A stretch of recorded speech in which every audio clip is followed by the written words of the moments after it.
Okay, चलो आजचे व्याख्यान वक्ते आहेत डॉक्टर प्रसाद पाटील. प्रॅक्टिस आहे जबरदस्त, रिझल्ट आहे स्वतःचा जबरदस्त आणि व्याख्यानात आपल्याला त्या गोष्टी लक्षातच येणार आहेत.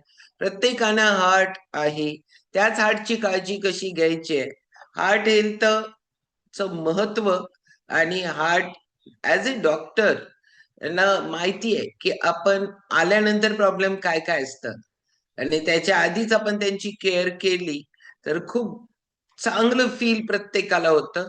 त्यामुळे वेळ न घालवता आज आपण जाणार आहोत. नवीन वर्षाची सुरुवात अगदी उंबरठ्यावर आहे नवीन वर्ष.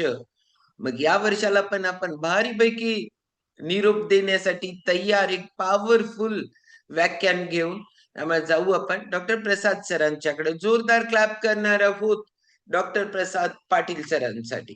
Okay, continue Prasad sir. Sumit sir all mute आहे का नाही आहे चेक करा आणि नसेल तर टाका. आहे ते. Yes, okay.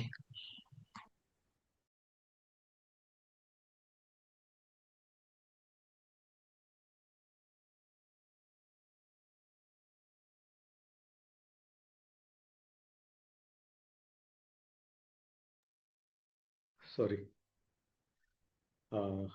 ऍक्च्युली आजचा जो विषय आहे हा लिटरली खूप ज्वलंत प्रश्न आहे बरं का. आपण युजली सगळ्या गोष्टीला आपण गृहीत धरतो, शरीरालाही तसंच गृहीत धरतो. म्हणून हा आजचा विषय का की तसं आपण आपल्या हृदयाला पण गृहीतच धरलेलं असतं. जसं सगळ्या गोष्टी आपल्या कुटुंबातल्या सगळ्या लोकांना, आईना, वडिलांना, भाऊ असू देत, कोण पण मुलांना असू दे, आपण जसं गृहीत धरतो तसं आपण आपल्या शरीराला तसंच गृहीत धरतो. म्हणून बऱ्याच गोष्टी अशा व्यवस्थित आपल्याला फेस करावे लागलेत. म्हणून आजचा हा विषय आहे. कारण आत्ताचा जो विषय आहे तो प्रचंड ज्वलंत प्रश्न आहे. कारण प्रचंड ज्वलंत प्रश्न इन द सेन्स व्हॉट, हा खूप खूप खूप खूप सायलेंट किलर आहे. सायलेंट किलर म्हणजे काय, आतून आपल्याला जसं पोखरायला लागले हे आपल्याला कळतच नाही. आणि ते कसं, आता हे बघा, आपल्या घरात एखाद म्हणजे जुने जर प्लंबिंग असेल तो पाईपला आत कसं गंज चढतं हे आपल्याला कळतच नाही. आणि जसं जसं ते गंज चढत जातं, वरून पण खाली पाणी यायला आणि खालून पण वर पाणी जायला, हे खूप मोठा प्रश्न असतो. इन द सेम वे आपल्या शरीरातला जो महत्वाचा सगळ्यात 9 सिस्टीम पैकी one of the main system जो आहे तो आपला हृदयाशी संबंधित आहे. त्याला आपण कार्डिओव्हॅस्क्युलर सिस्टीम म्हणतो, म्हणजे रक्ताभिसरण संस्था. हा, आता ह्याच्याकडे आपण का लक्ष देणं गरजेचं आहे. मी सुरुवातीलाच म्हटलं की हा सायलेंट किलर आहे. Silent killer in the sense काय, आपल्याला कळतच नाही की आपण किती आतून पोखरून निघायला लागलो.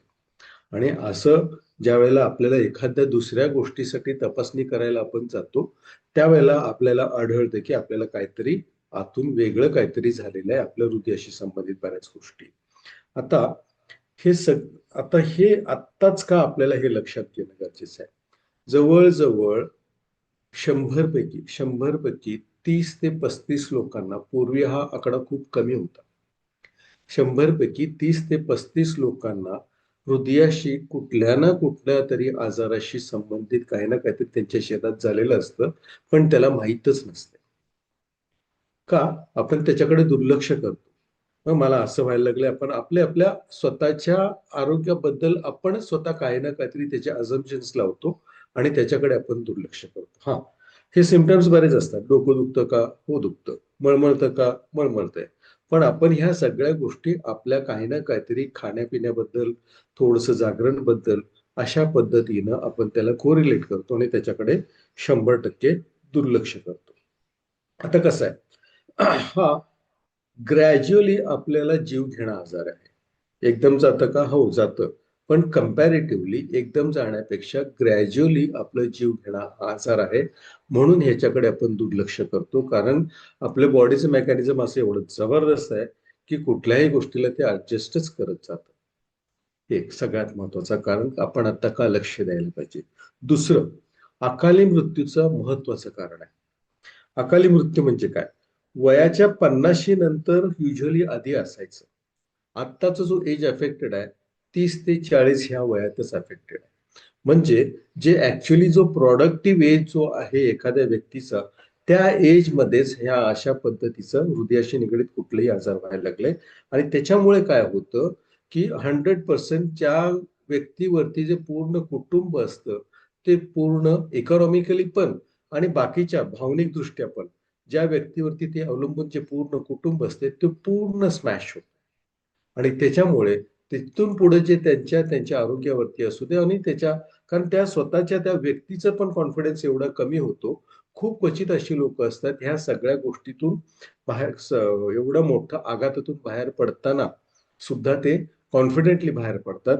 आणि तशा व्यक्ती आपल्या शेताशी फॅमिलीमध्ये आहेत. कारण शेताशी फॅमिली तशा पद्धतीने त्यांना सपोर्ट पण करतं. आता पूर्वी ना पुरुषांच्या मध्ये हार्ट अटॅक्स हृदयाशी निगडीत संबंधित जो आजार असायचा तो प्रमाण जास्त असायचा. आता तो पण हळूहळू तो गॅप कमी व्हायला लागलाय. कारण तो जो आपल्या जीवनशैली आहे और अदरवाईज तो जेनेटिक फॅक्टर आपण जे म्हणतो जे त्याच त्याच गोष्टी आपण त्याच फॅमिलीमध्ये रिपीट व्हायला लागले. त्याच्यामुळं तो जो प्रोटेक्शन होता महिलांना पाळी जाईपर्यंत म्हणजे रजोनिवृत्ती होईपर्यंत तो आता बिकॉज ऑफ आपल्या ह्या चुकीच्या आपल्या ज्या जीवनशैलीमुळे तो आता गॅप कमी होत चाललेला आहे. त्यामुळं ह्याच्याकडे पण आपण आता लक्ष देणं खूप गरजेचं आहे. त्याच्यानंतर बघा ज्या हृदयाशी निगडीत आजार आहेत त्याच्याशी ऑटोमॅटिकली येतात. डायबिटीज येतं, किडनीशी कुठले तरी रिलेटेड आजार येतो, हृदय कमकुवत होण्याचा प्रकार होतो. आणि ह्या सगळ्या गोष्टी ह्या कॉम्प्लिकेशन मध्ये येतात. आणि ऍक्च्युली हे जे कॉम्प्लिकेशन्स होतात ते आपल्याला ज्या वेळेला आपले ऑर्गन्स डॅमेज होतात ज्या वेळेला आपले हे ऑर्गन्स डॅमेज होतात त्यावेळेला लक्षात येतं. आणि त्यावेळेला बऱ्यापैकी उशीर झालेलं असतं. कारण त्यावेळेला तिथून आपल्याला रिव्हर्स यायला ना खूप वेळ लागतो. हा आता मगाशी मी बोलल्याप्रमाणे डिझेबिलिटी आहे, कॉन्फिडन्स लॉस होतो, तर इकॉनॉमिकली आणि भावनिकरित्या हे पूर्ण कुटुंब तिथनं स्मॅश होतो. आणि त्याच्यामुळे आपल्याला ह्या सगळ्या गोष्टीकडे वेळेत जर का आपण व्यवस्थित जर लक्ष दिलं ह्या सगळ्या गोष्टींना आपण 100% आळा घालू शकतोय. म्हणून आता आपल्याला लक्ष देणं गरजेचं आहे. आता तुम्हाला सांगू का, मी मगाशी म्हटलो ती 100 पैकी म्हणजे 10 पैकी 3 ते 4 लोकांना हृदयाशी संबंधित कुठलं ना कुठलं तरी आजार आहे.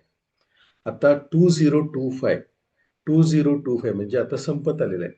पण ह्या वर्षी 6,83,500 एवढी लोक हृदयाशी कुठल्या ना कुठल्या आजाराशी निगडीत मृत्यू पावलेत भारतामध्ये. म्हणजे हा जो इन्सिडेन्स आहे प्रत्येक तासाला 250 लोक हृदयाशी कुठल्या आजाराशी निगडीत आजारांमुळे त्यांचा मृत्यू पावला. म्हणजे एवढा हा जो हाय अलार्मिंग सिम्पटम आहे, हाय अलार्मिंग जो स्पीड आहे त्याच्याला कुठे ना कुठेतरी आपण त्याच्यावरती आपण आळा घालू शकतोय. म्हणून हा आजचा विषय. आणि नेमकं हे माझ्याकडे का, हा सगळ्यात महत्वाचा प्रश्न. ऍक्च्युली मी डॉक्टर आहे म्हणून हा माझ्याकडे विषय नाही. आणि मी ऍज अ डॉक्टर असतो तर टू बी फ्रँक आज मी ह्या सीटवरती 100% नसतो. कारण मी जर का शेताशी फॅमिलीला जर जॉईन जर झालो नसतो मे बी आता मी जे बोललो ना तशा पद्धतीचं काही ना काहीतरी घडण्याची शक्यता 100% असते. कारण माझं वजन होतं 102 आणि स्वतःवरती काहीही काम करायला तयार नव्हतो कधीपर्यंत माझा एक ऍक्सिडेंट झाला तोपर्यंत. हा त्याच्यावरती मग मी काम करायला चालू केलं का त्याला पण महत्वाचं कारण म्हणजे काय, माझे जे ऑपरेटिंग सर्जन आहेत ऑर्थोपेडिक सर्जन, मी सध्या तुझ्यावरती ऑपरेशन करू शकत नाही तुझ्या गुडघ्यावरती. कारण तू परत 102 किलो वजन टाकून तू कामकाज चालू करणार आहेस आणि मी केलेल्या कामाचं तू पूर्ण बट्ट्याबोळ करणार आहेस. म्हणून त्यांनी माझ्यावरती स्वतः ते काम करायला चालू केलं नाही आणि ऑपरेशन केलं नाही. मग मी शेताशी फॅमिलीला जॉईन झालो. आणि जसं सुजाता ताई आणि ज्यांनी आज सुरुवात केली ना, सुजाता ताई आणि अनिल दादा, ज्यांनी माझ्या लाईफस्टाईलमध्ये चेंजेस केल्या, खाणपिण्याच्या पद्धतीमध्ये चेंजेस केल्या, आहार विहार ह्या सगळ्या गोष्टीमध्ये चेंजेस केल्या. आणि मग मी हळूहळू माझ्या रिव्हर्स यायला चालू केलो. आणि सुरुवातीला हे काहीही व्यायाम न करता माझं 10 ते 12 किलो लॉस झाला. आणि ज्यावेळेला परत MRI केलं त्यावेळेला असं सर म्हटले की तुझ्या उजवा गुडघा आधीपेक्षा जरा बरं दिसायला लागलं रे, जे तू करायला लागलायस ते कर आणि इकडे माझ्याकडे फिजिओथेरपीला ये. आणि ह्या सर्व माध्यमातून ज्या गोष्टी माझं 102 किलो होतं ग्रॅज्युअली कमी कमी कमी होत मी स्वतःच 24 किलो फॅट लॉस केलं. हा 24 किलो फॅट लॉस झाला. आणि उजवा गुडघा ज्याला साधारणतः 1.5 ते 2 लाख रुपयाचा खर्च येणार होता, कारण शिरा पण बदलायला लागणार होत्या. आणि ह्या सगळ्या गोष्टी टळल्याच आणि माझा उजवा गुडघा विदाऊट सर्जरी बरा झाला. हा झाला सगळ्यात महत्वाचा इम्पॉर्टंट, जो नोटिसेबल होतो. म्हणजे दुसऱ्यांना दिसत होतं, त्या माहिती होतं की हा डॉक्टरांचं ऑपरेशन होणार आहे आणि तो डॉक्टरांचं ऑपरेशन टाळलंय. हा दिसणारा सिम्पटम होता. आणि न दिसणारा सगळ्यात महत्वाचा जो होता, माझ्या हृदयावरचा लोड होता. म्हणजे वडिलांना ब्लड प्रेशर, आईना ब्लड प्रेशर, त्यामुळे मला वाढलेल्या वजनामुळे वयाच्या 37व्या वर्षी ब्लड प्रेशर चालू झालं होतं.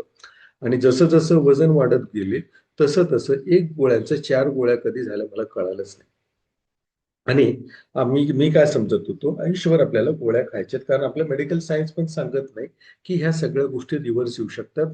आणि सगळ्यात महत्वाचं, माझाही ह्या गोष्टीवरती कधीही विश्वास नव्हता. इनफॅक्ट माझ्याकडे जी लोक येत होती, हे योगा आणि आहाराच्या माध्यमातून ह्या सगळ्या गोष्टी रिव्हर्स होतात का, आपण आहारामध्ये आपलं लाईफस्टाईलमध्ये चेंजेस केले की ह्या सगळ्या गोष्टी आपल्या रिव्हर्स होतात का, अशा पद्धतीने ज्यावेळेला माझ्याकडे प्रश्न विचारायला यायचे, त्यांना मी सपशेल सांगत होतो, अशा गोष्टीनं काहीही होत नाही. पण मी ज्यावेळेला स्वतः अनुभवलो, त्यावेळेला ह्या सगळ्या गोष्टीवरती 100% माझा विश्वास बसला. कारण माझंच ब्लड प्रेशर कायमचं गेलेलं आहे. जे 17 वर्षी मी ब्लड प्रेशरच्या गोळ्या खात होतो, त्या गोळ्या जसं जसं माझं हळूहळू वजन कमी होत गेलं, तसं तसं हळूहळू माझ्या गोळ्या हळूहळू कमी झाल्या. आणि माझ्या गोळ्या मी बंद केले नाही. माझे कार्डिओलॉजिस्ट आहेत कोल्हापूरमध्ये, त्यांनी माझ्या गोळ्या हळूहळू बंद केल्या. आणि लास्ट 4.5 इयर्स मला ब्लड प्रेशरची एकही गोळी नाही आहे. पण मी दुर्लक्ष नाही करत. मी स्वतःकडे दुर्लक्ष नाही करत. वारंवार 3 ते 4 महिन्यात माझी सगळे सहकारी चेक करतो. आठवड्यातनं एकदा नाही, 15 दिवसात 1-2 वेळा तरी माझं ब्लड प्रेशर चेकअप असते, माझं ब्लड चेकअप असते. ह्याच्या माध्यमातून मी ज्या वेळेला स्वतः खात्री करून घेतो की मी आता डिसीज फ्री आहे आणि मी आता आयुष्यभर औषधमुक्त राहू शकतो. हे ज्या वेळेला मला रिझल्ट आलं, मला असं वाटलं की बाबा सर्व लोकांना ह्या रिझल्ट यायला पाहिजेत. शतायुषीच्या माध्यमातून आम्ही हे रिझल्ट देण्यास आम्ही कटिबद्ध आहोत. पण आता बघा, ह्या सगळ्याची सिस्टीम कुठलं तरी एक सिस्टीम इन्व्हॉल्व्ह आहे. आणि तो सिस्टीम कुठला आहे, तर रक्ताभिसरण संस्था, त्याला आपण कार्डिओव्हॅस्क्युलर सिस्टीम म्हणतो. आता कार्डिओ म्हणजे काय, हृदय. व्हॅस्क्युलर म्हणजे काय, त्याच्याशी निगडीत असलेल्या रक्तवाहिनी. कार्डिओव्हॅस्क्युलर सिस्टीम म्हणजे काय, एक संस्था. हा जबरदस्त एक मोठा संस्था आहे, ज्याच्या आधारे आपल्याला आपलं 24/7 आपलं शरीर काम करत असतं. हा, मी झोपलोय, माझे डोळे बंद आहेत, माझे हात पाय हलत नाहीत, पण आपल्या हृदयाला माहिती नाही, आपल्या फुफ्फुसाला माहिती नाही, आपल्या मेंदूला माहिती नाही. हे सर्व ज्यावेळेला आपण एकदा, हा, इनफॅक्ट आईच्या पोटात असताना हे चालू होतं. कधीपर्यंत चालू राहतं, आपल्या शेवटच्या श्वासापर्यंत. मेनली जो कार्डिओव्हॅस्क्युलर सिस्टीम आहे, हा बऱ्यापैकी आपल्या सर्व संस्थांशी निगडीत त्याचा संबंध येतो. म्हणून आपल्याला त्याच्याकडे महत्व, ते लक्ष देऊन त्याच्याकडे त्याला फिट ठेवण्यामध्ये आपल्याला खूप गरजेचं आहे.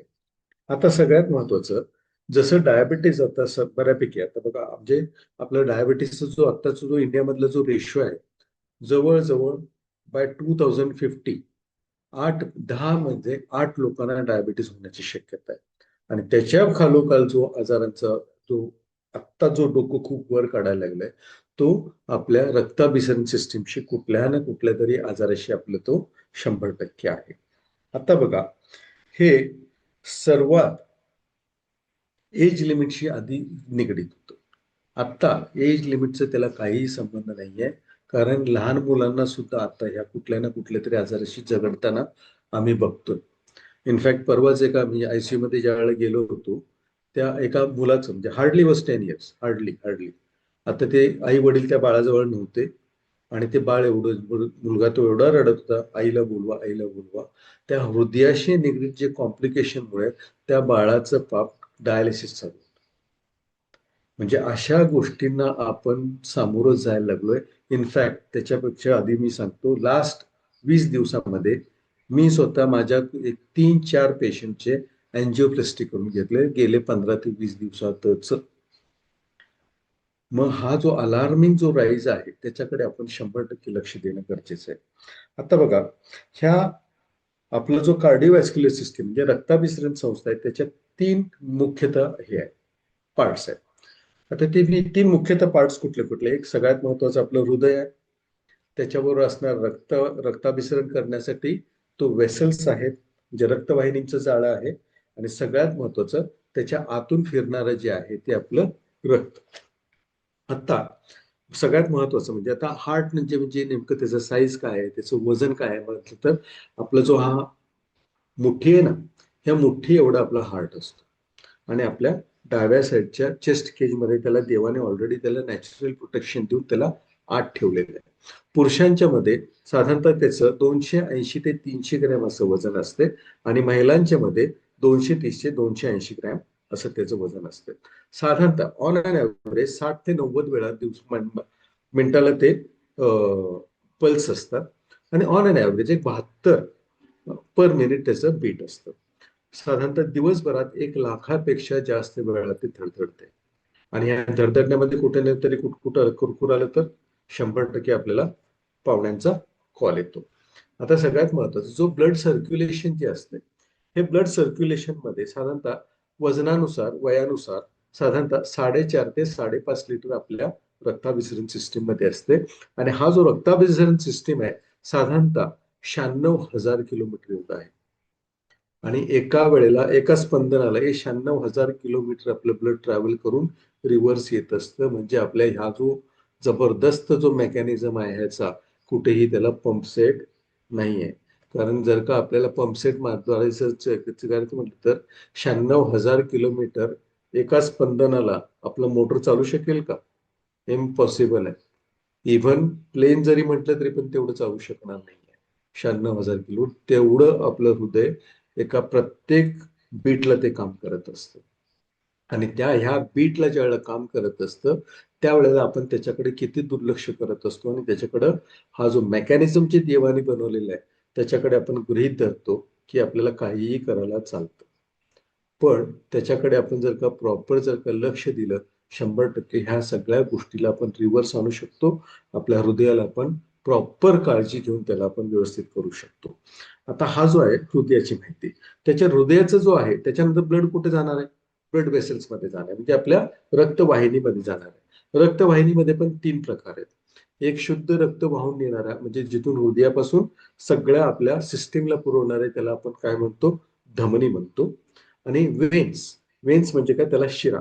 आता शुद्ध रक्त गेले ते अशुद्ध होणारच आहे. अशुद्ध झालेल्या परत ज्याला आपण हृदयाकडे घेऊन जाणाऱ्या त्या सिस्टीमला काय म्हणतो? आपण शिरा म्हणतात. आणि कॅपिलरीज म्हणजे हे केशवाहिनी असतात जिथं नेमकं अशुद्ध रक्त शुद्ध रक्तातलं कार्बन डायऑक्साईड आणि ऑक्सिजनचं एक्सचेंज होऊन तिथं आपल्याला एकामेकाला ते कोऑपरेट करून जे येतात त्याला आपण काय म्हणतो? कॅपिलरी, ज्याला आपण केशवाहिनी असं म्हटलं जातं. आणि त्याच्यानंतर जे आहे सगळ्यात महत्वाचं ब्लड पण आहे, सॉरी कॅपिलरीज आहेत, हे पण आहे, हार्ट पण आहे, आणि त्यात ब्लडच नसेल तर कायच उपयोग होणार नाही. सगळ्यात महत्वाचं ह्याला जे सपोर्ट करतो आपला जो असतो तो आपला ब्लड असतं. आता ब्लड व्हॉल्यूम हा मगाशी म्हटल्याप्रमाणे साधारणतः 4.5 ते 5.5 लिटर आपल्या कंटिन्युअस आपल्या रक्ताभिसरण सिस्टम मध्ये ते फ्लो होत असते. आता त्याच्यानंतर बघा हृदयाला 4 कप्पे आहेत. त्याच्यामध्ये काय आपल्या सगळ्यांनाच माहिती आहे, त्याचे फारसे आपण डिटेल्समध्ये जायला काय काम नाहीये. कारण ह्या ज्या 4 पंप आहेत त्या 4 कप्प्यांच्या माध्यमातून अशुद्ध रक्त शुद्ध रक्त आणि आपले जे फुफ्फुस आहेत हे सगळ्याशी कनेक्टेड आपलं हृदय आपलं काम करत असते. आता ह्या रक्ताभिसरण सिस्टमचं सगळ्यात महत्वाचं काम म्हणजे काय? प्रत्येक पेशींना ऑक्सिजन पोहोचवणं, आणि तिथं जो ऑक्सिजन पोहोचवल्यानंतर जे अशुद्ध रक्त जे झालेलं असतं तिथून कार्बन डायऑक्साईड परत घेऊन त्याला शुद्ध करण्यामध्ये. आता ह्या माध्यमातून आणखीन काय होतं? जे प्रत्येक पेशीला जे सगळ्या गोष्टी सकत संतुलित जे लागतात, विटॅमिन्स लागतात, मिनरल्स लागतात, ते पुरवण्याचं काम हे रक्ताभिसरण सिस्टम मधनं होत असते. कारण रिपेअर होण्यासाठी तिथं मायक्रोन्युट्रिएंट्स लागतात, प्रोटीन लागतं. ह्या सगळ्या गोष्टी प्रत्येक पेशीला पोहोचवण्याचं काम ह्या रक्ताभिसरण सिस्टीम होते. आता हे बघा एवढं पोहोचवण्यामध्ये काय ना काहीतरी तिथं कचरा तयार होणार आहे. तो कचरा पण काढायचं काम हे रक्ताभिसरण सिस्टीम काम करत असते. हा, आता सगळ्यात महत्व आपण आजारी पडल्यानंतर आपल्याला बरं कोण करते? कारण आपली प्रतिकार शक्ती असू दे, हे सगळं वाढवण्यामध्ये हे रक्ताभिसरण सिस्टम, कारण पांढऱ्या पेशींची संख्या लाल पेशींची संख्या ह्या रक्ताभिसरण सिस्टीम मध्येच ह्या सगळ्या गोष्टी असतात.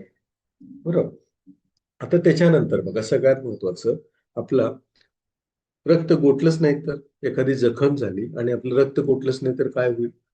रक्त गोठण्याची क्रिया, शरीराचं टेम्परेचर प्रॉपर रेग्युलेशन करण्याची क्रिया, ह्या सगळ्या गोष्टी आपल्या ह्या रक्ताभिसरण सिस्टीमवरती अवलंबून आहेत. आता सगळ्यात महत्वाचं म्हटलं तर ह्या सगळ्या गोष्टीचं जर का आपण बॅलन्स ठेवलं तर ह्या तिन्ही सिस्टीम आपलं व्यवस्थित राहणार आहे. तिन्ही सिस्टीम कुठल्या कुठल्या आहेत? हृदय, त्याचं रक्ताभिसरण आणि ब्लड. हे ज्यावेळेला प्रॉपर मध्ये राहतं ह्या सगळी कामं आपल्याला व्यवस्थित करता येतात. पण हे जर का आपण जर का बिघडवलं, आपल्याला कुठली कुठली लक्षणं येऊ शकतात आणि त्याच्याकडे आपण कसं सोयीस्कररित्या दुर्लक्ष करतो.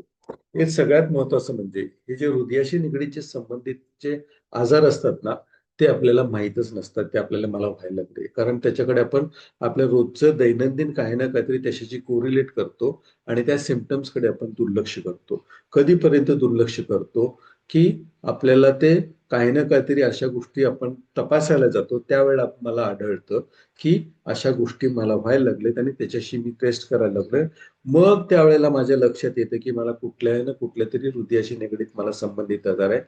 म्हणूनच ह्याला काय म्हटलेलं आहे? Silent killer.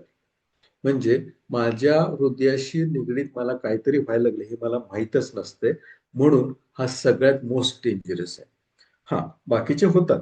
चेस्ट पेन होऊ म्हणजे छातीत दुखू शकतं, उलटी मळमळ होऊ शकते आणि ज्यावेळेला उलटी मळमळ होते त्याच वेळेला मोशनला आल्यासारखं होणं, चक्कर येणं, प्रचंड डोकं दुखणं, थकवा, महिलांच्या मध्ये पाळीच्या समस्या ह्या सगळ्या होऊ शकतात. अनावश्यक गुन्हा फुटतो बघा.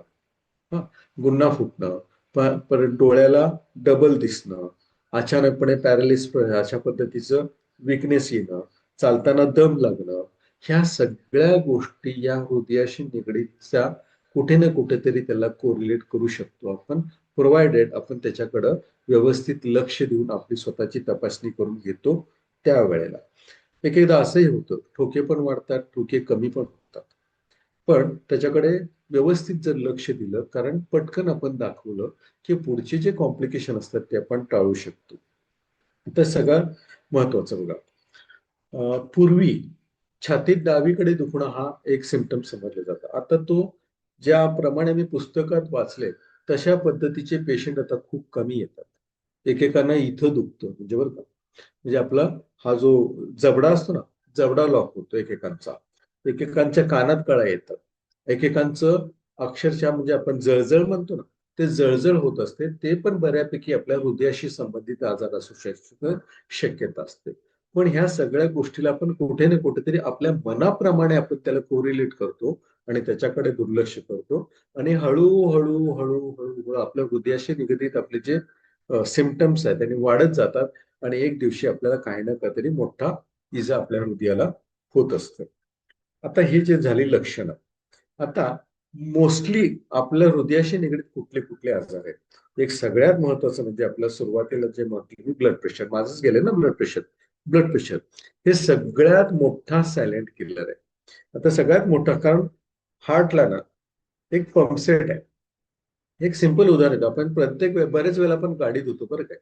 गाडी ज्या वेळेला धुतो त्यावेळेला पाईपच्या जर का आपल्याला पाणी जर का लांब जर आपल्याला ढकलायचं असेल, पुढे आपण त्याला बोट लावतो आणि गाडी धुवत फोर्सली धुतो, कारण ते आपल्याला कचरा तो काढायचा आहे. कारण त्याला काही ना काहीतरी त्या बोटामुळे एक्स्ट्रा प्रेशर लागल्यानंतर पाणी पुढे ढकललं जातं. म्हणून हृदयाला ना कुठे ना कुठेतरी त्याला ब्लडला पंप करावं लागतं आणि ह्या जो पंप जो करायला लागतं ते, कारण तर ढकलायला पण त्याला लागणार आहे आणि ओढून पण घ्यावं लागणार आहे, कारण हृदय 3 प्रकारे काम करतं. एक त्याला ढकलायचं पण आहे, प्रत्येक पेशीला चांगल्या ऑक्सिजन वगैरे पोचवायला, आणि अशुद्ध रक्त ओढून पण घ्यायचं आहे. आणि सगळ्यात महत्वाचं, स्वतःभोवती ज्याला आपण कोरोनरी अँजिओग्राफी म्हणतो ना, कोरोनरी अँजिओग्राफी म्हणजे काय? तुमच्या हृदयाला रक्त पुरवठा करणाऱ्या सगळ्या शुद्ध रक्तवाहिनींचं तपासणी करणं. म्हणजे असं 3 प्रकारे आपलं हृदय काम करत असते आणि ते ह्याला काहीतरी एक प्रेशर लागणार आहे ना, त्या प्रेशरला आपण ब्लड प्रेशर म्हणतो. ब्लड प्रेशर प्रत्येकाला आहे. साधारणतः जो सिस्टोलिक म्हणतो, सिस्टोलिक म्हणजे काय? आपण जे रक्त पुरवठा पुढे ढकलणार. डायस्टोलिक म्हणजे काय? ते रक्त परत आपल्या हृदयाकडे ओढून घेणार. अशा पद्धतीचं आपलं हृदय निरंतर काम करत असते. त्याला सिस्टोलिक साधारणतः 100 ते 140 पर्यंत असतं आणि डायस्टोलिक साधारणतः 60 ते 90 ह्या दरम्यान असतं. हे कंटिन्युअस काम करत असते. पण पण हे जो प्रेशर जर वाढत राहिला, प्रेशर वाढण्याचे बरीच कारण आहेत. वजन वाढणे आहे. ह्या सगळ्या गोष्टीमुळे जो एक्स्ट्रा प्रेशरनी जर हृदयाला जे काम करावं लागतं, त्याला आपण ब्लड प्रेशर असं त्यावेळेला लेबल केलं जातं. हा, आता हा जो ब्लड प्रेशर आहे, ज्या वेळेला एक्स्ट्रा आपण त्याला लोड देतो, माझं पण होतं ना, 102 किलो होतं त्यावेळेला, तुम्हाला ब्लड प्रेशर होतं. त्यावेळेला हळूहळू त्याच्यावर लोड काढून घेतलं, माझं ब्लड प्रेशर नॉर्मल झालं. मग ह्या बघा, आता ऍक्च्युली सगळ्यात महत्वाचं कसं होते माहितीये का, हा ब्लड प्रेशर डेंजरस काय. बऱ्याच लोकांना मला ब्लड प्रेशर आहे माहीतच नसतं, कारण आपण रेग्युलर आपली तपासणीकडे आपण दुर्लक्ष करतो. हा, आणि सगळ्यात महत्वाचं, आता एकाच्या डॉक्टरांनी सांगितलं तुम्ही ब्लड प्रेशरची गोळी घ्या, तर माझं एक वेगळ्या प्रकारचं माझं एक मनोवृत्ती अशी असते, एकदा मी ब्लड प्रेशरची गोळी घेतली तर मला आयुष्यभर खायला लागणार, ते परत ते डॉक्टरांच्याकडे जातच नाही आणि परत चेकअपलाच जात नाही. आणि तिथेच मोठा घोळ होतो. आणि तसा जो प्रेशर असतो तो हळूहळू बिल्ड बिल्ड होत ना, त्या हृदयाला कमकुवत करतं आणि तिथनं त्या माणसाला, त्या व्यक्तीला रिव्हर्स आणायला खूप मदत होत नाही. आणि सगळ्यात महत्वाचं त्याच्या पुढचं सांगायचं म्हटलं तर, बरीच लोक औषधांकडे दुर्लक्ष करून आयुष्यभर औषधं खायला लागतात, म्हणून ना औषधच खात नाही. म्हणून ब्लड प्रेशर ह्याला सायलेंट किलर म्हटलं जातं. त्याच्यानंतर आता मी मगाशी म्हटलो ना, की मागच्या 20-21 दिवसातच मी जवळजवळ 3 ते 4 लोकांचा अँजिओप्लास्टी करून घेतली. त्याला मेन रिझन म्हणजे काय, अथेरोस्क्लेरोसिस. आता अथेरोस्क्लेरोसिस सिंपल, मी मगाशी काय म्हटलं, लोखंडी पाईपला आतून गंज चढल्यानंतर ज्या पद्धतीनं तिथनं जे पाणी जाणं आणि येण्याला मोठा अडथळा ठरतो, सेम वे आपल्या हृदयामध्ये असू देत, मेंदूमध्ये शुद्ध रक्त वाहून नेणाऱ्या ज्या वाहिनी असू देत, कुठे ना कुठेतरी त्याला चरबी साठून मोठा अडथळा निर्माण होत असतो. आणि ह्याला आपण काय म्हणतो, अथेरोस्क्लेरोसिस. म्हणजे काय होतं, तिथे चरबी साठते आणि त्या चरबी साठल्यावरती हळूहळू आपलं जो शुद्ध रक्त वाहून येणारा त्या रक्तवाहिनीचा आतला जो व्यास असतो तो कमी होतो. हे बघ, हे आहे ना, आता हे जे बोट आहे त्याला आपण दाबून ठेवलं तर ते हळूहळू ते कमीच होणार आहे. आणि त्याला जर का रिलीज केलं की हळूहळू तिथनं रक्ताभिसरण व्यवस्थित होणार आहे. हे ज्या वेळेला अथेरोस्क्लेरोसिस होतो, तिथं ज्या वेळेला ब्लॉकेजेस होतात, त्याला आपण म्हणतो बघा, ब्लॉकेजेस झालं, मेंदूला पॅरालिसिस अटॅक आला, हृदयाला अटॅक आला, ह्या सगळ्या गोष्टी 100% त्याच्यामुळे होत असतं.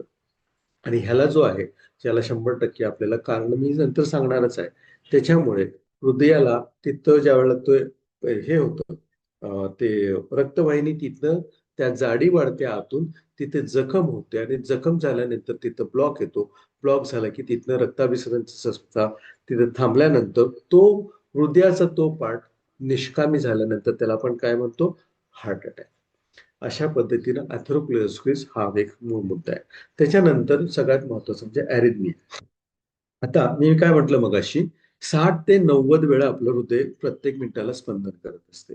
60च्या खाली असू नये, 90च्या वर शक्यतो जाऊ नये. एक साधारणतः ऑन अन ऍव्हरेज 72 वेळा आपलं प्रत्येक मिनिटाला आपलं हृदय चालू असतं. 60च्या खाली जर असेल तर आपलं ब्रॅडिकार्डिया म्हटलं म्हणजे हृदयाचा रेट जो आहे तो कमी झालाय. आणि 90च्या 100च्या वर असेल आपण टॅकिकार्डिया म्हणतो. हे कुठे ना कुठेतरी ह्या सप्लाय वरती का असतं, जसं आपलं बटन दाबलं की फॅन लागतं, बटन दाबलं की लाईट लागतं, कुठे ना कुठेतरी त्याच्यामध्ये कुठेतरी करंट सप्लाय. सेम वे आपल्या हृदयाला कुठे ना कुठेतरी त्याला एक वेगळ्या प्रकारचं करंट निरंतर चालू असते. आणि ह्या करंटमध्ये कुठेतरी सप्लायमध्ये जर डिस्टर्ब झाला, त्याला आपण हृदयाचे जे स्पंदन असतं ते बिघडण्याची शक्यता असते. त्याला आपण म्हणतो अरेथमिया. आता अरेथमियाला बऱ्याच ट्रीटमेंट आहेत, त्याच्या खोलात काय जाण्याची गरज नाहीये. पण त्याही सगळ्या गोष्टी करेक्टेबल आहेत, प्रोव्हाइडेड आपण योग्य वेळेला काम करतो त्यावेळेला. आता आपलं लाईफ आणि स्पंदन आणि आपलं ब्रीदिंग रेट हे कशाशी संबंधित आहे, एक सिंपल उदाहरण देतो. कासवाचं का ते 100 वर्ष, सॉरी, कासवाचं लाईफ खूप लांब, खूप जास्त आहे आणि कुत्र्याचं लाईफ खूप कमी आहे. कारण यांच्या दोघांच्या म्हणजे हृदयाशी रिलेटेड स्पीडमध्ये, श्वसनाच्या रिलेटेड स्पीडमध्ये खूप अंतर आहे. त्याच्यामुळे सेम वे आपलं हृदय आणि जर का रक्ताभिसरण सिस्टीम आणि आपलं रेस्पिरेशन सिस्टीम ह्या संत गतीने जर का आपलं चालत असेल, आपलं लॉन्जेव्हिटी जास्त, आपलं लाईफ टेन्युअर जास्त. आणि ह्या सगळ्या गोष्टी आपण ह्या योगाच्या माध्यमातून, आहाराच्या माध्यमातून त्याच्यावरती आपण नियंत्रण ठेवू शकतो. आता सगळ्यात महत्वाचं कारण म्हणजे काय काय?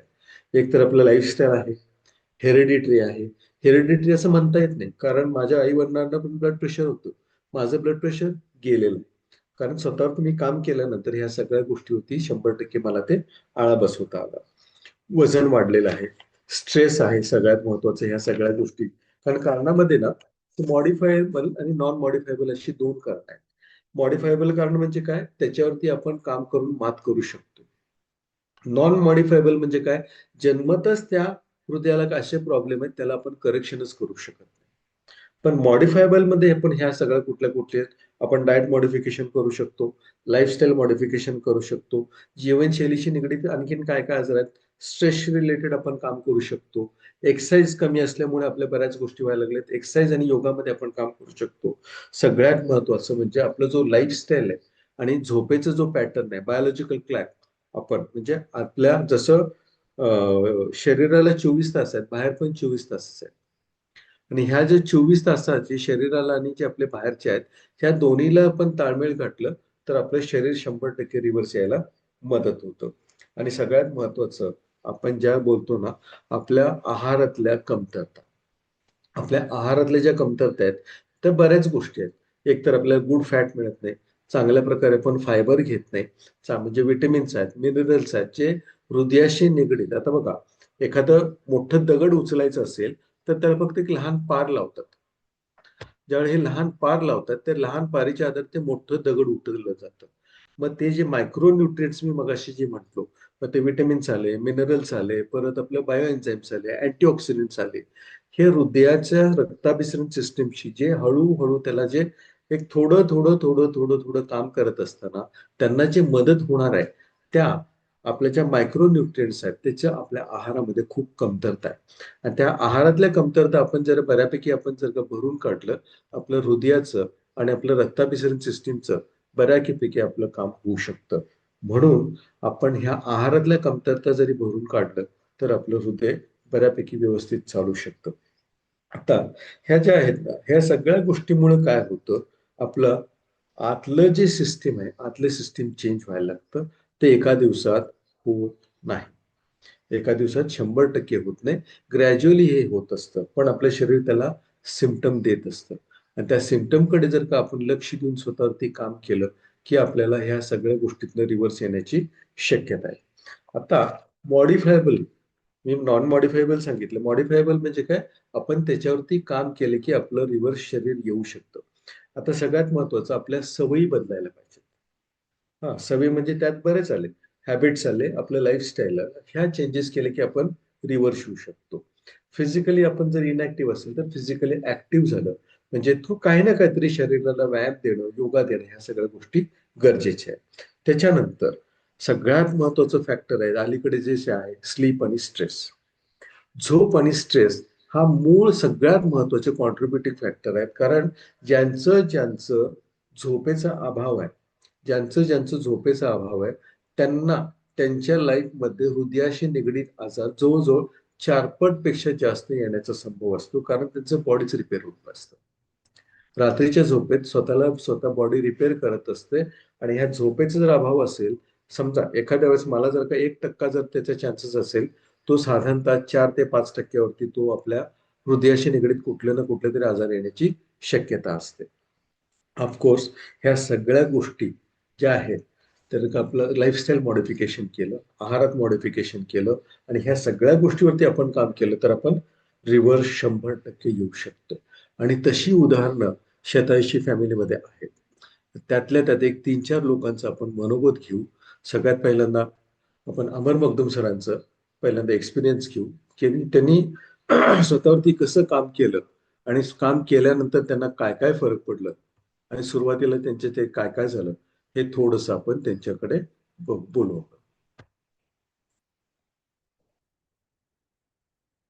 अनम्यूट करा सर.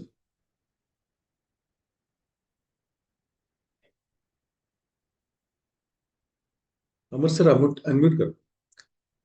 हा नमस्कार. नमस्ते सर. अ, मी अमर मखदूम. मी हे 27 ग्रुपमध्ये आलो. हेमाताई रुकडे आमच्या वर्गमित्र होत्या. त्यांनी मला बघितलं. माझं जवळजवळ वजन 128 किलो होतं. त्यांनी मला बघितल्यानंतर म्हटले की अमर तुझी काय अवस्था झाल्या. आणि मी सगळं मार्ग करत होतो पण मला यश येत नव्हतं. म्हणजे व्यायाम करत होतो, जिम जात होतो, बॅडमिंटन होतो, पण ते कसं काम वजनावर करायचं, काय करायचं, धाप लागणे, बाकी सगळे वजनाच्या संबंधित जे बी आजार होते ते मला चालूच होते.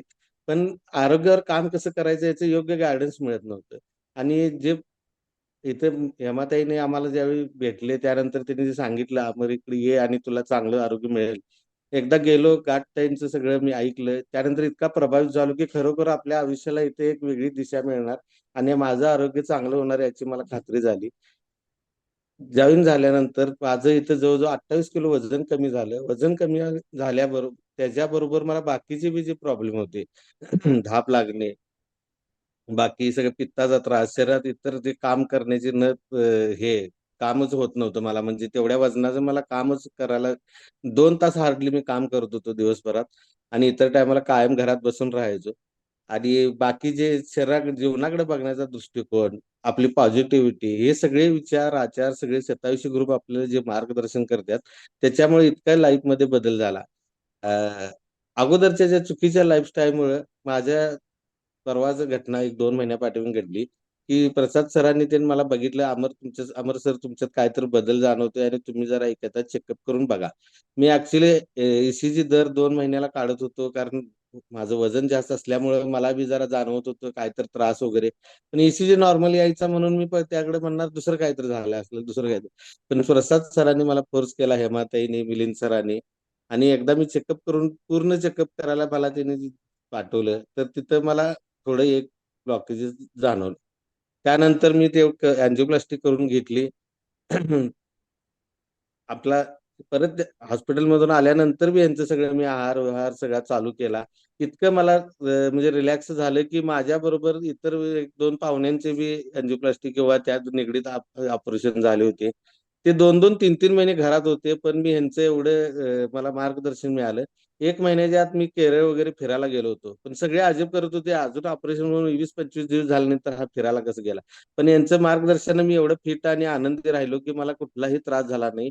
आणि आता सुद्धा मी एवढी हेल्थी लाईफ जगत आहे, की मला ह्यांच्या मार्गदर्शनाखाली एवढा आनंद मिळतोय, की मला वाटते, की आपण आपण सुद्धा चांगलं राहूया आणि इतरांना सुद्धा चांगली मदत करून जे त्यांना माहीत नाही लोकांना खरोखर, की जीवनात आनंदी कसं राहायचं. चुकीचं मार्गदर्शन बरंच मिळत आहे आणि स्वतःच्या गैरसमजामुळे काहीतरी चुकीचं लोकं करत आहेत.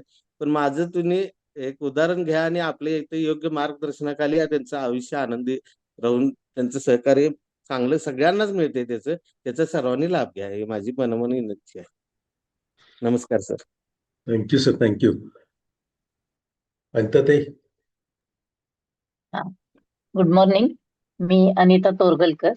27 फॅमिलीला जॉईन कशी झाले तर आज हे डॉक्टर प्रसाद सरांचं व्याख्यान ऐकलं तशी मी व्याख्यान मला ऐकलेली होती आणि मी योगा आणि ह्याच्याला जॉईन झाले 27 ग्रुपला. मला बीपी, शुगर, थायरॉइड, लंग्स मध्ये पाणी, पाईल्स अनेक प्रकारचे आजार होते आणि 27 ग्रुपला जॉईन झाल्यानंतर योगा करूनच माझे इंचेस लॉस झाले ते झालेच, पण जो सकस संतुलित आहार, इथलं जे योग्य मार्गदर्शन हे मी प्रॉपर फॉलो केलं आणि वेट लॉस माझा 10 किलो 3 महिन्यातच झाला. आणि त्याच्यानंतर मी नेहमी चेकअप वगैरे करत राहायची. दवाखान्यात तर माझा 5वीला पुजलेला असायचा असं म्हणण्यात पॉइंटच नाही, म्हणजे इतकी मी सारखी त्रस्त होते. पण ह्या 27ला जॉईन सकस संतुलित आहार, व्यायाम, सातत्य हे मी फॉलो करत आले. 3 वर्ष पूर्ण झाली आणि माझा बीपी, शुगरचा प्रॉब्लेम होता. लंग्स मध्ये पाणी, त्याच्यामुळे हार्टवर प्रेशर यायचं. सगळे प्रॉब्लेम सॉल्व्ह झाले सकस संतुलित आहारामुळं आणि सुजाताताई, सुमित सर यांनी मला जे गायडन्स केलेलं आहे त्याच्यामुळे मी अगदी हेल्थी हॅप्पी आयुष्य जगत आहे. मी 10 पायऱ्या पण वर चढत शकत नव्हते, पण मी मे महिन्यात गिरनार चढून आले. बेंगलोरला श्रवण बेळगोळ नॉनस्टॉप प्रसाद सर माझ्या सोबतच होते आणि धाप वगैरे आता माझी कमी झालेली आहे. खूप छान हेल्दी आयुष्य जगत आहे. थँक्यू 27 फॅमिली, सुमेध सर, सगळे 27 टीम. थँक्यू ताई. Thank you madam. अश्विनी ताई तुमचं सांगा बघू.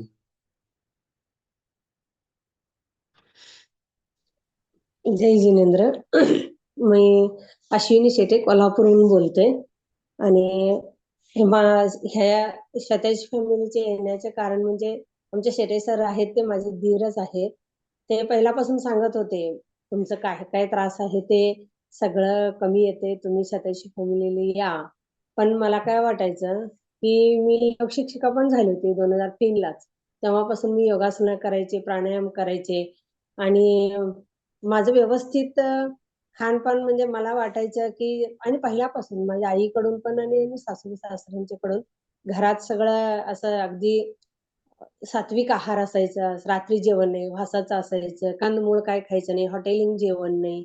त्यामुळं मला काय प्रॉब्लेम येणार आहे असं मी अगदी गोड गैरसमज मध्ये होते. आणि त्या सवयीमुळे खरं काय माझं खाण्यापिण्यात काय असायचं की गोड पदार्थ भरपूर असायचं आणि 3 वेळेला मी 3 ते 4 गोड खातच होतो का म्हणजे इतकं आवडते म्हणून संपायच्या अगोदर करून ठेवत होते की त्यामुळे ते मला काय वाटायचं नाही कशाला मी काय मला काय गरज नाही म्हणून मी त्यांना टाळत होते. 7-8 वर्ष तरी त्यांना टाळतच होते. तरी देखील मला 8 वर्ष पाठीमागं मला एंजिओप्लास्टी करून घ्यावं लागलं. पाठदुखीचं काय छातीत मध्ये कधी दुखतच नव्हतं मला. पाठ दुखायला लागली म्हणून मी डॉक्टरांच्याकडे गेले. मग त्यांनी म्हणायला लागले तुमचं एंजिओप्लास्टी करून घ्यावं लागणार. एंजिओग्राफी केली, एंजिओप्लास्टी करून घेतले मी आणि त्यानंतर मग गोळ्या सुरू झाल्या त्याच्याबरोबर. मग त्यामुळे ठीक होतं. पण वजन हळूहळू वाढायला लागलं मला. त्यावेळेस लक्षच दिलं नाही. वजन वाढीचा मला कधी त्रास झाला नाही, गुडघेदुखीने कशाचे त्रास नाही म्हटल्यानंतर मी तसंच लाईफस्टाईल सुरू केले. जवळजवळ मी 70 किलो वजन माझं वाढलं. त्यामुळं मग मग स्किनचं मला पण इथं पूर्ण काळं होत होतं. त्याच्याकडे पण दुर्लक्ष करत होते. अँजिओप्लास्टी होऊन किती दिवस झाले? हा? अश्विनी ते अँजिओप्लास्टी होऊन किती दिवस झाले? आता 7 वर्ष पूर्ण झाले की. त्याच्यानंतर वजन किती कमी केलं? वजन कमी केलंच नाही, वाढत गेलं का म्हणजे खानपान माझं हे केलं, दुर्लक्ष केले, वजन कमी करा म्हटलं तरी मला काय वजन किती आहे असं मला वजनाचा त्रास झाला नाही त्यामुळे दुर्लक्षच केलं मी. माझे 70-72 किलो आता तुमचं 70 वजन किती कमी झालं गेले. शतायशी फॅमिलीमध्ये आल्यानंतर? हा सतेज फॅमिलीमध्ये मी आल्यानंतर मग हातपायत मुंग्या यायला लागले. मग डॉक्टरांच्याकडे गेले तर मग 5-10 हजार रुपये खर्च झाले. 2 महिने औषध खाल्ले तरी पण काय कमी नाही. त्यावेळेला मग माझे मिस्टर म्हणायला लागले जा ते माझा भाऊ काय सांगतोय ऐकून तरी घे आणि मग बघूया ऑपरेशन करायचं म्हणून. मग त्यावेळेला मी आमच्या सेटे सरांच्याकडे गेले काय करायचं भाऊजी आता हातापायत मुंग्या यायला लागले म्हणून. मग त्या म्हटलं अहो मी सतेज फॅमिलीमध्ये या सकस आहार अन्न घेतला की नाही, व्यायाम कुठल्या पद्धतीने करायचं तुम्हाला एक एक कळत जाईल. तेव्हा मी सतेज फॅमिलीचं सकाळी मी रोज हे रेडिओ स्टेशन ऐकत गेले. त्यामुळे एक एक माझं कळत गेलं मी काय चुकीचं खाते, काय चुकीचं पिते ते. आणि मग त्यांनी सांगितल्यानंतर ह्याला जॉईन झाले मी. त्यामुळं मग मला पाणी किती पित होतो 3 लिटर पाणी आता पण तुमचं नाश्ता अश्विनीताई हा हे शतायशी फॅमिली चालू व्हायच्या आधी औषधं किती होते तुमच्या? गोळ्या किती होत्या? बीपीची गोळी एक होती आणि कोलेस्ट्रॉलची गोळी आणि रक्त पातळ व्हायची गोळी संध्याकाळी एक चालू होती. आता की हळूहळू कमी झाले का? मी केले एक कोलेस्ट्रॉलच्या गोळी संध्याकाळी एक मी केलेलं आहे. ते सकस अन्न घेतल्यामुळं माझं खानपान सगळं पूर्ण लाईफस्टाईल बदलून गेलं. पण व्यवस्थित त्यांनी सांगितल्याप्रमाणे त्यांच्या सल्ल्याप्रमाणे मी करत गेलो. मग एक गोळी कोलेस्ट्रॉलची संध्याकाळची गोळी पण कमी केले. त्यामुळं आता आणि मुंग्या यायचे कमी झाले मेन म्हणजे. आणि वजन आपोआपच कमी करत गेलं. वजन कमी करायचे सतेज फॅमिलीमध्ये मी आलेच नव्हते. तरी देखील हळूहळू कमी आता माझ्या 56 आसपास म्हणजे तेवढं वजन असते, काही त्रास नाही.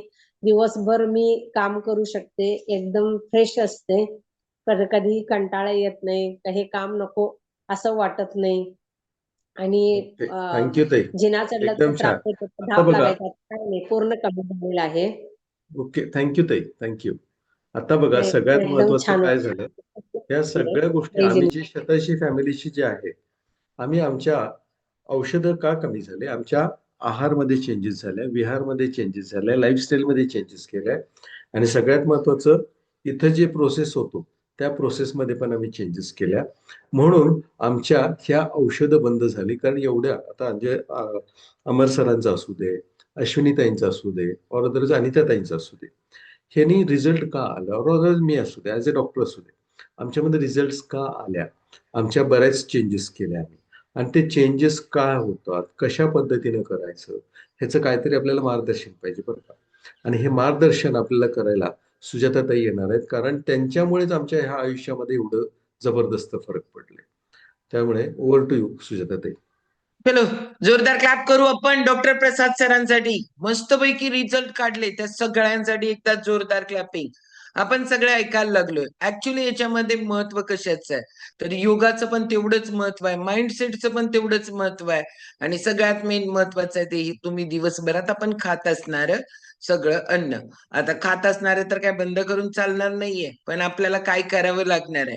ऍक्च्युली योगामध्ये माइंड रिलॅक्सेशन आणि बाकी या गोष्टींवर खूप महत्व आहे, आणि तुमच्या हृदयावरचा लोड पण आपोआप कमी व्हायला लागतो. त्याच्यामुळं योगा हे तुमच्याकडनं सगळं करून घेतलं जातं. त्याच्यासाठी आपले सकाळी उद्यापासून नवीन वर्ग चालू होतोय. मी हे सगळं डिक्लेअर करताना आधीच सांगते, पहिल्यांदा सांगते, हे सगळेच्या सगळे वर्ग फ्री आहेत. कधीपर्यंत? लाईफ टाईम तुमच्या. कारण का की आम्ही ऑफलाईनला होतो, आता ऑनलाईन वर आलोय. ऑनलाईन मुळे खूप लांब पर्यंत हे सगळं चाललंय. सगळे एक्सपर्ट लोक आहेत, योग पंडित, योगरत्न, नॅचरोपॅथिस्ट, असे सगळे योग शिक्षक, हे सगळे तुम्हाला रेग्युलर अव्याहतपणे फक्त रविवार सुट्टी सोडली तर दिवस सगळ्या दिवसांसाठी तुमच्यासाठी अवेलेबल आहे. कारण एक व्यक्ती आणि अनेक व्यक्ती काही फरक नाही पडत, एक व्यक्तीला शिकवणं आणि अनेक व्यक्तींना शिकवणं. तर याच्यामध्ये तुम्हाला उद्याला नवीन वर्ग चालू होतोय, पण करावं काय लागणार आहे. आज ज्या व्यक्तीने तुम्हाला लिंक दिली आहे, पहिल्यांदा त्याला थँक्यू बोला, मेसेज करा किंवा फोन करा की थँक्यू म्हणून. कारण आपल्याला इतकं मस्त ऍज अ डॉक्टरांच्याकडून आपल्याला माहिती मिळणं, एवढा वेळ मिळतो तर का, केस पेपर केलं तरी मिळत नाही, मग आपल्याला इथं मिळालंय. असेच वेगवेगळे टॉपिक आपल्याला भेटत जातात. त्यामुळं त्याच्यासाठी लिंक मागून घेणं महत्वाचं आहे. तर योगाच्या वर्गाची नवीन वर्ग उद्याला स्टार्ट होतोय, त्या वर्गाची लिंक पहिल्यांदा मागून घ्या. दुसरं, ऐकायला छान वाटलं सगळ्यांना? नक्की ऐकायला छान वाटतं. काम करत करत आपण नॉलेज अपडेट करत राहतो, आणि ते करायला पाहिजे. 6:45 वाजता आपली आता ज्या लिंकवर तुम्ही आहात, ही लिंक ओपन होत आहे, आणि ह्याच्यावर 6:45 वाजता मस्त ओंकार साधना होते. हृदयाचं आरोग्य असू दे, मनाचं आरोग्य असू दे, ओव्हरऑल बॉडीचं सगळं आरोग्य चांगलं ठेवायचं असेल तर 15 मिनिटाची ओंकार साधना असते. आणि ओंकार साधनेला निवांत मस्तपैकी बसला तर घरातलं वातावरण, बॉडीच काय हो, घरातलं वातावरण चेंज होऊन जातं. त्याच्यामुळं ओंकार साधना 15 मिनिटाची आहे. ह्याच्यानंतर भक्तिगीत छानपैकी लागतात 15 मिनिटं, 15-20 मिनिटं, आणि त्याच्यानंतर मस्त आपल्याला नॉलेज चालू होतं. आणि ही नॉलेज रोज रोज घेतलं तर आपल्यामध्ये खूप मोठा ड्रास्टिक चेंज आपण आपल्या हेल्थमध्ये करू शकतो, स्वभावामध्ये करू शकतो.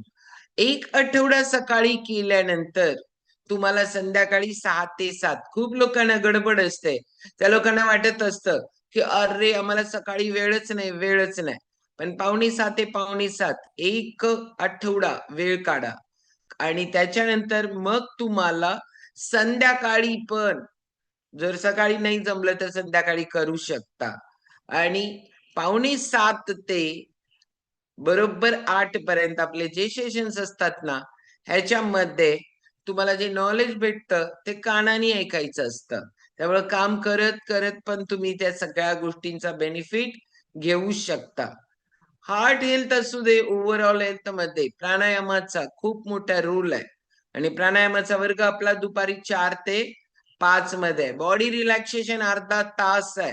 अर्धा तासाच्या रिलॅक्सेशन मध्येच तुम्हाला तुमच्या हृदयावरचा कितीतरी लोड काढला जातो, आणि ते टेक्निक तुम्हाला शिकवलं जातं. त्यामुळे हे सगळे बेनिफिट्स आहेत. स्पेशल गाईड केलं जातं. एखाद्या व्यक्तीला मल्टिपल चॅलेंजेस असतात, त्या व्यक्तीला स्पेशल गाईड पण केलं जातं. आणि या सगळ्याचा बेनिफिट तुमच्याचसाठी नाही, सगळ्यांसाठी आहे. नेक्स्ट संडेचा विषय आहे. नेक्स्ट संडेला पण खूप भारी विषय आहे, आणि त्याच वेळेच्या वक्ती आहेत ते डायटिशियन आहे. मस्तपैकी 30 नंतरचं मेटाबॉलिझम, 30 नंतर का चॅलेंजेस यायला सुरुवात होतात, 30 नंतर मेटाबॉलिझम मध्ये कसा फरक करायला लागणार आहे, वयानुसार ते स्लो स्लो होत जातं. वयानुसार स्लो होतं तेवढं मग वेट गेन, फॅट गेन, नंतर मल्टिपल हेल्थ चॅलेंजेस, त्याच्यासाठी आपल्याला काय करावं लागणार आहे, हे नॉलेज पुढच्या रविवारी आपल्याला भेटणार आहे डायटिशियन मुग्धा पाटील कडून. त्यामुळं ते पण लिंक खूप लोकांपर्यंत पोहोचू. सोमवारची लिंक तुमच्यापर्यंत, आता उद्याची लिंक तर हीच आहे, त्यामुळे या लिंकवर उद्याला परत बरोबर 6:45 वाजता आपण सगळेजण भेटणार आहोत. योगाचा वर्ग स्टार्ट होते, तर ती पण लिंक मागून घ्या आणि सगळ्यांना मस्तपैकी थँक्यू बोला. मी तुम्हाला सांगते त्या अर्थी तुम्हाला पण मी बोलायला पाहिजे. आज 1 तास वेळ स्वतःच्या आरोग्यासाठी काढलाय तुम्ही, त्यामुळे स्वतःच्या आरोग्यासाठी 1 तास वेळ काढलाय. तुम्ही खूप महत्वाचे होता, कारण तुम्ही होता म्हणून तुम्हाला हे व्याख्यान देणं घडलं. जर कोण नसतं तर कसं देता आलं असतं, आलंच नसतं ना. त्यामुळे तेवढेच महत्वाचे तुम्ही पण आहात. त्यामुळे थँक्यू सगळ्यांना आणि नवीन वर्षाच्या सगळ्यांना हार्दिक हार्दिक शुभेच्छा. कारण सरतं वर्ष आणि येतं वर्ष. कारण सरत्याला आपण क्वालिटी केल्याशिवाय येणारं पण क्वालिटी होत नाही. संकल्प करू मस्तपैकी स्वतःचं आरोग्य चांगलं करण्याचा, संकल्प करू दुसऱ्याला मदत करण्याचा आणि छानपैकी पहिल्यांदा मदत स्वतःला. Thank you very much. Good day. हरिओम.